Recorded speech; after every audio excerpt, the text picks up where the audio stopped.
So welcome back to the Brand X Reviews 10th annual Halloween special. For this one we're talking tonight anyway about the John Carpenter directorial filmography, all the movies that John Carpenter directed up till a point when he kind of finished making movies in the early 2000s, partly because of 9/11. I think he just figured, the world had seen real horror. He didn't really want to contribute to that anymore, I guess. That's what I'd heard anyway. So he does have a great history through the 70s, 80s, 90s, and into the early 2000s of doing some horror movies. So we've been talking about it. In part one, we covered up to a certain point in his career, and we cut away and I was talking about my home video collection of John Carpenter movies. This one, we're going to continue the conversation and come back and talk about my soundtrack collection on record for John Carpenter movies as well. So there's quite a bit to talk about anyway. So hope you all had a great Halloween. I watched the odd horror movie here and there, and also went out Saturday night and had this interesting cocktail, Blood Bag.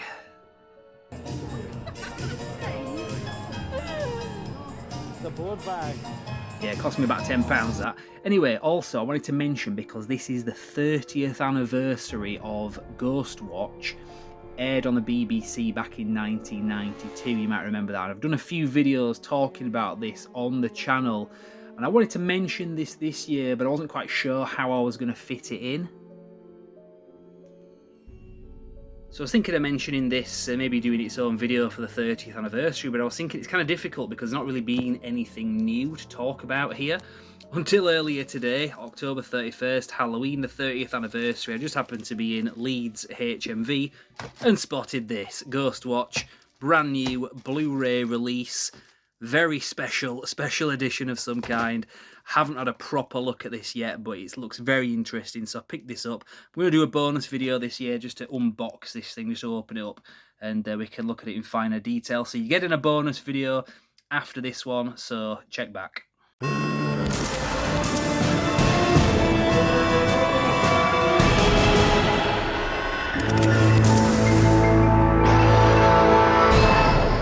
So that was in 88. He didn't do any more films for 4 years after that. He did Memoirs of an Invisible Man. I think me and you watched that a few years ago, didn't we? Yeah, it's a pretty good film, is that?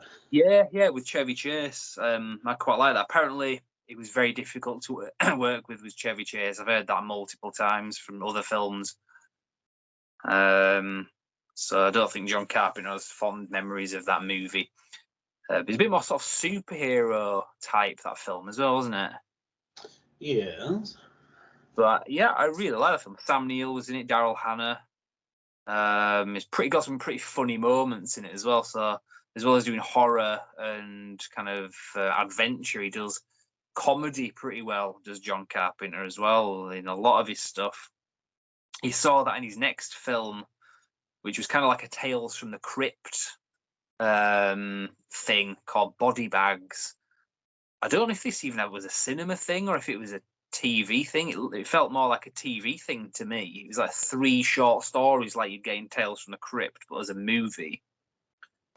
I think you can finally get this on like DVD or Blu-ray now. I think I had an import of it, but for the longest time I could only get this on VHS. And John Carpenter is actually in that. He plays like was it the Crypt Keeper in Tales from the Crypt, that zombie thing? That kind of narrates the stories and introduces them. Similar thing in this, he plays this like corpse inside a morgue and introduces these stories. And he's kind of very funny in that. Apparently, really enjoyed doing that as well. And you've got 3 short stories. There's one with Mark Hamill where he gets the eye of a serial killer as a transplant, and then he starts to become the serial killer or starts to have visions. There's a short story that's where there's a serial killer that's stalking a woman that works in an overnight petrol station. And then there's another story about this guy who gets, played by Stacey Keach, who gets a hair transplant, and these hair transplants are like alien and they've been transplanted inside him. So it starts to kind of take over him. It's a pretty good story. It's a bit of comedy element to it as well. His next film, In the Mouth of Madness. In the mouth of the Topher. Yeah, well, that's what. I don't want to go there. Sorry, Buff. You know what I was going to say. So yeah, In the Mouth of Madness, obviously kind of H.P. Lovecraft inspired, at the Mountains of Madness, and it's about a guy called Sutter Kane, who's an author, and Sam Neill, who he worked with him previously in Memoirs of an Invisible Man. Sam Neill is the main guy in this one, and he's got to get to the bottom of some stuff and investigate this author, Sutter Kane. This book that has been written is driving people crazy, and all sorts of like weird stuff starts to go down. Very strange Lovecraftian movie, anyway. Fairly underappreciated, I think, as well. That one, do you reckon? Some people I seem to absolutely hate it for some reason. Yeah, I don't know why. That was in '94. Next film, Village of the Damned. This was one of Christopher Reeve's last movies before his accident. Very good film, a remake of an old black and white movie. Basically, if you've not seen it, the concept is there's a town, they're having like a sort of like a village, they're having like annual event where everybody gets together and there's like picnic baskets and stuff in the village square. But then everybody passes out for like 12 hours or whatever, and it's defined that it's within this zone. Nobody knows why, but if you get too close to it, you pass out. And then people wake up, and then a few weeks later, all the women are pregnant mysteriously. And it turns out that there's like an alien part of this, like it's to do with aliens, basically, and abductions and impregnations and stuff. And Kirstie Alley was in this as well. She was pretty good in the film. She was kind of like the cigarette smoking man from the X-Files, kind of based on that. So yeah, it was a good film anyway. If you've not seen it, definitely check that one out. And Christopher Reeve's very good in that film as well. I know it's Christopher Reeve and we love him, but he was very good, legitimately good in this film. It wouldn't have been the same without him. The next film was Escape from LA. It's like a pure action movie. Some people don't like it. They think it kind of betrays that first movie because it's a little bit more slapstick and heavy on CGI and action. I loved that film, to be honest. I thought it was really good. But I can see the criticisms. Just to me, I thought it was a great film. So I think we've talked about those films on previous videos. The next film, John Carpenter's Vampires. I think me and you have watched this together quite a few times over the years, haven't we? Yes. That came out in Both my nuts are on fire. Yeah. Yeah, that was what's his name? Can't remember the name of the bloody actor now that's in it. I'll have to look that up because how I'm forgetting his name. But yeah, he was the main character in that. James Woods, that's it, yeah. I don't know, I'm not remember his name. I follow him on Twitter, even though I don't use Twitter, but he's worth a follow. He's got some interesting takes on life, and I tend to agree with him most of the time, controversially. But yeah, he was very good in that movie. He normally plays like this sort of sleazy lawyer type. He usually plays the lawyer of the bad guy in a movie or something like that, whereas this one he gets to play like the main good guy, and he's like an action hero as well. Yeah, I actually really liked him in Shark. It only had like 2 series, but it was kind of like when you're saying like, oh, he's usually the sleazy evil lawyer.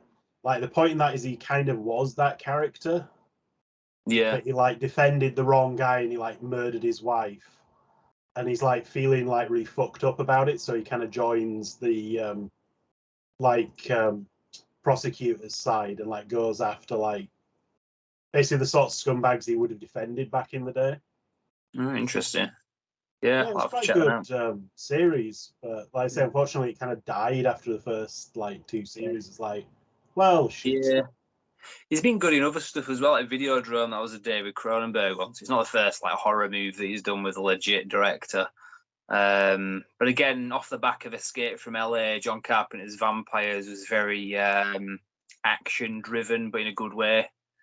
Definitely check it out. The sequel's not so good. They were straight to video. I wouldn't even count them, to be honest. They're as legitimate. The second one had Bon Jovi in it, and it was a bit forgettable. Third one was terrible. Yeah, they got worse as they went along. Yeah. I think the third one was one of those where it's like, was this even one of these films originally? Yeah, it was tentative, kind of. But anyways, next film, Ghosts of Mars. A lot of people hate that film. I quite like it. It's one of those things where I like certain parts of it, but I don't like others. Yeah, fair enough.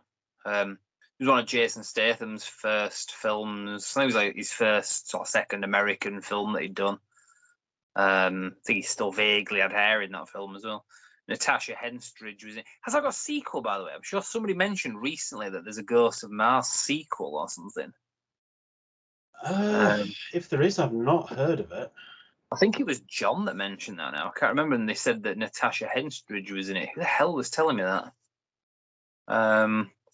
But yeah. Can we trust the John? Yeah.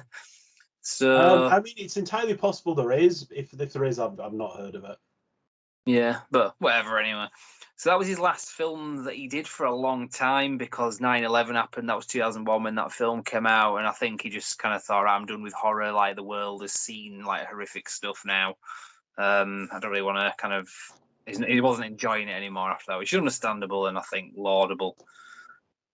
He did do some things after that, but he did a couple of episodes of the Masters of Horror series. They were okay. I've seen them like once. And then he did The Ward with Amber Heard back when she was fit a long time ago, 2010.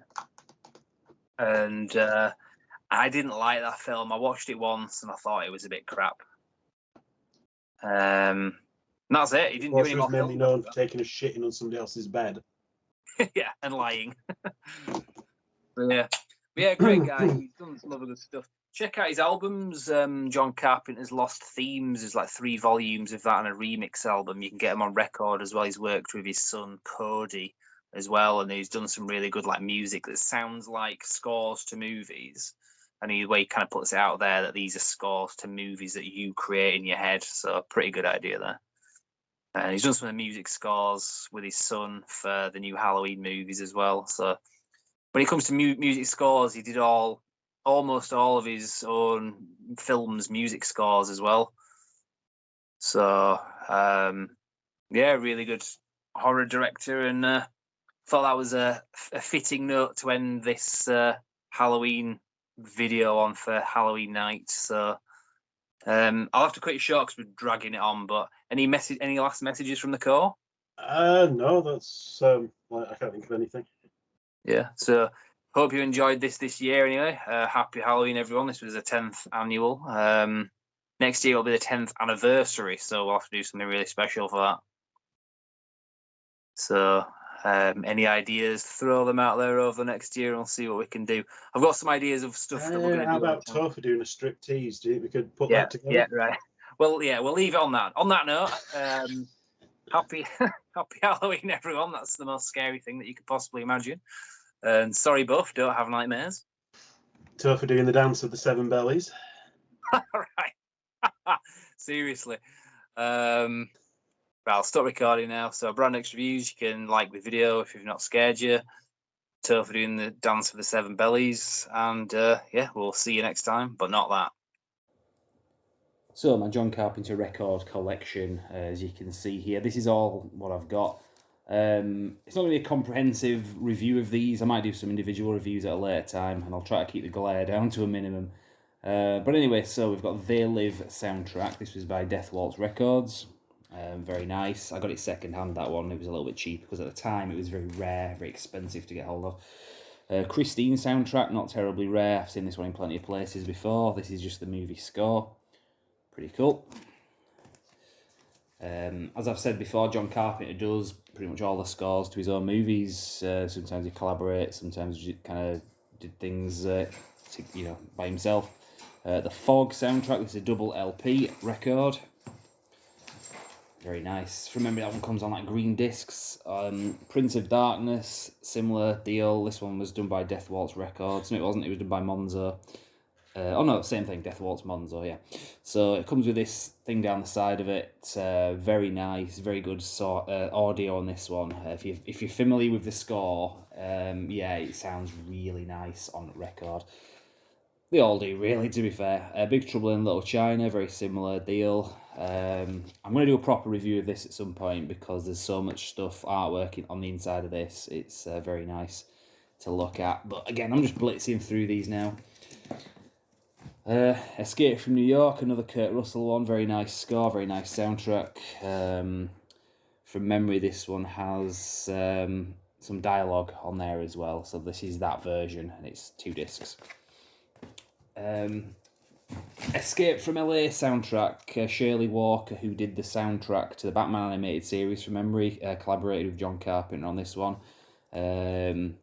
Very nice. I remember getting this on CD back in like '96 when the film came out. This is an expanded score as well, so that makes it extra nice. And from memory of this one, it's on like a special kind of coloured record as well. But again, I'll do specific reviews of these at some later stage, because I'll be here forever if I get into it all the time. This is the Halloween 1978 soundtrack. The cover is very difficult to see because you've got like hidden in shadow, you've got Michael Myers kind of there. I don't know if at all you'll be able to see that, especially with the glare on the thing, but he is there. Yeah, very nice. I might put this on today, actually, as today is Halloween as I'm recording this. The Halloween 2018 soundtrack, where John Carpenter did the score for this. Obviously, he didn't make the movie, but he did the movie score, and Cody Carpenter, that's his son, and Daniel Davis worked on this as well. This is the first version that came out. There has been an expanded version that's come out in more recent times. So I might upgrade at some point.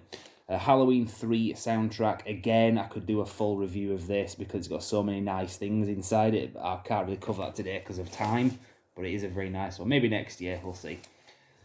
Now we're getting into the John Carpenter things that he's done in more recent years that aren't actually film scores as such. Although this one is for movies. This is the Anthology Movie Themes Collection. You can get this, there's a CD for this as well, but yeah, he does all these themes here that you can see on there. Kind of reimagines them, not too much. I mean, they are very much the same as the ones that you heard in the films, but kind of re-recorded them in a slightly different style that seems to be more in fitting with the next thing I'm going to show you, and the last thing I've got in the collection here, and that is the John Carpenter's Lost Themes Collection. Very nice. These aren't actually for any movies. From what I understand, the way he described these albums was it's a movie score to a film that you make up in your head, which I think is a really cool concept. But yeah, these are just albums, just him, and his son Cody and Daniel Davies. They, like I said, did the score to the new Halloween movies. And yeah, some really nice stuff, really nice kind of atmospheric music on these things that do sound like John Carpenter movie scores, but it's just music that he's made in more recent times. Lost Themes too. I love the design of this one as well. It looks like a sort of 80s horror movie poster with the number 2 in Roman numerals. So again, that's a very nice one. He did a remix album as well. John Carpenter's Lost Themes remixed. It's not as good, but because obviously he's got other people collaborating on this thing as well. But it's interesting. It's worth having. Definitely check it out. It is good. It's just not as good as Lost Themes 1 and 2. And then I can't remember if it was last year or the year before. He released Lost Themes 3. Because all of these came out from around about 2014-ish. I seem to remember they started doing these 2014, 2015. I was kind of late in the game at getting into these, to be honest. I've been a long-time fan of John Carpenter, but it was a little while before I actually got around to actually listening to these. And when I did, I was kind of blown away by them. So yeah, definitely recommend the Lost Themes collection. As I say, that's all I have in terms of John Carpenter records, soundtracks on LP. It is an expensive, as you can see there. It is an expensive thing to get into. Is vinyl. There's no denying that. But as a fan of the format, going back to my childhood, and also John Carpenter records, soundtracks, yeah, definitely something I wanted.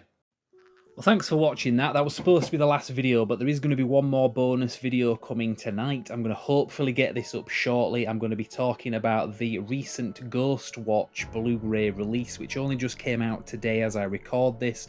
This has been done very much at the last minute, recorded on Halloween itself, so kind of had to cram all this in, but we're going to come back tonight So subscribe to the channel, you get the notification when it goes up. I'm going to talk about the Ghost Watch Blu-ray, as in the 1992 special edition, because today is the 30th anniversary. How awesome is that? Check back. This is great news. Thank you very much.